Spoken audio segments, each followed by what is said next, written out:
আমার নবী ডাকতে বলে, আজরাইল রে,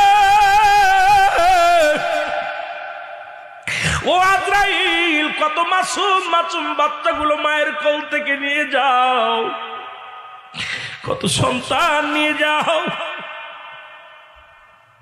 কত বালক মায়ের দুধ খায়, তারে তুমি নিয়ে যাও, তোমার দিলে কি মায়া লাগে না? কত মায়ের সন্তানের সামনে থেকে মাকে তুমি নিয়ে যাও, তোমার কি মায়া লাগে না? আজরাইল বলে, হুজুর, জীবনে আমি 2টা বার কেঁদেছিলাম। কয়টা বার? জীবনে আমি 2টা বার কেঁদেছিলাম নবী গো। আমার নবী বলে, আজরাইল, 2টা বার কখন কাঁদলি একটু বল। বলে, একটা বার নবী গো, সমুদ্রের মধ্যে একটা বালক দুনিয়ার মধ্যে জন্মগ্রহণ করে নবী গো, ওই বালকের মায়ের জানটা কবজ করতে যাইয়া ওই সাগরের মাঝখানে ওই লঞ্চের সব নাবিক এবং সমস্ত প্যাসেঞ্জারকে আমি জানটা বাইর করলাম। সর্বশেষে থাকলে এক গর্ভধারিণী মা। তখন এই সঙ্গে সঙ্গে ডেলিভারি হয়। ডেলিভারি হওয়ার পর ওই বাচ্চাটা একটা তক্তার উপরে, আল্লাহ গো কুদরতি, আল্লাহর কুদরতি, আমি তক্তার উপরে রেখে দিয়েছিলাম। সেদিন তার মার জানটা বাইর করেছিলাম। সেদিন আমি কেঁদেছিলাম, সহ্য করতে পারি না রে।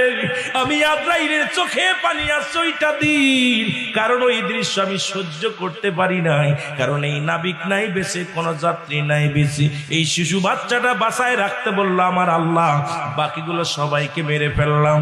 সেদিন আমি আজরাইলের চোখের পানি দর দর করে পড়েছিল। জোরে জোরে চিল্লায়া বলা যাবে না আল্লাহু আকবার। মায়ের নবী ডাকতে বলে, আজরাইল, আর কোনদিন কেটেছিল বলতে পারবানি? বলে, হুজুর, আর একটা দিন চোখের পানি আমি ধরে রাখতে পারি নাই। সাদ্দাত জান্নাত বানাইল এই জগতের মধ্যে।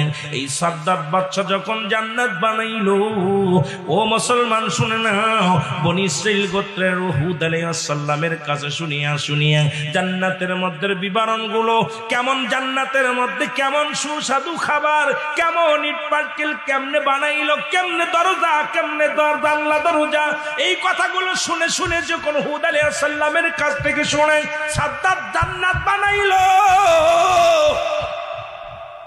এই জান্নাত বানাইয়া আফসোস করে যখন জান্নাতের মধ্যে ঢুকবে, আমার আল্লাহ হুকুম দিল আজরাইলের জান্নাতের মধ্যে যেন ঢুকতে না পারে। তখন আমি সামনে সামনে হাজির হয়ে গেলাম। ওই সাদ্দাত বাদশা আমার অনুনয় বিনয় করে কেঁদে কেঁদে বলেছিল, একটা বার একটা পা রাখবে, শুধু জান্নাতের মধ্যে ঘুরে আসবে, এই সুযোগটা আমি দিই নাই তরে আল্লাহর হুকুমে।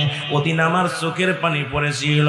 আমার নবী কয়, আজরাইল, তুমি জানো নি এই দুটি লোকই একটা লোক, ওই যাকে আল্লাহ পাক সমুদ্রের মধ্যে থেকে বাঁচাইলো, মার পেট থেকে পরাপর সবাই যেদিন মারা গেল, ওই সাদ্দাতকে দুনিয়ার মধ্যে আল্লাহ পাক তারে বাঁচাইলো, রক্ষা করলো। ওখান থেকে বাঁচতে বাঁচতে জঙ্গলের মধ্যে গেল। জঙ্গলের মধ্যে যাওয়ার পর তারে বাঘের দুধ খায় মানুষ হলো। ওই সাদ্দাত কোনো মানুষের দুধ খায় নাই, বাঘের দুধ খায় মানুষ হয়েছে। জঙ্গলের মধ্যে বাঘের দুধ খাইয়া বড় হইলো। বড় হইয়া সে নিজেই তোরা বাজার কি হলো, এই দেশের প্রেসিডেন্ট হলো, বাদশা হলো। এরপরে সে আল্লাহর হুকুম মানতে পারে না, আল্লাহর জান্নাত কবর ত্যাগ করে নিজেই জান্নাত বানাইলো।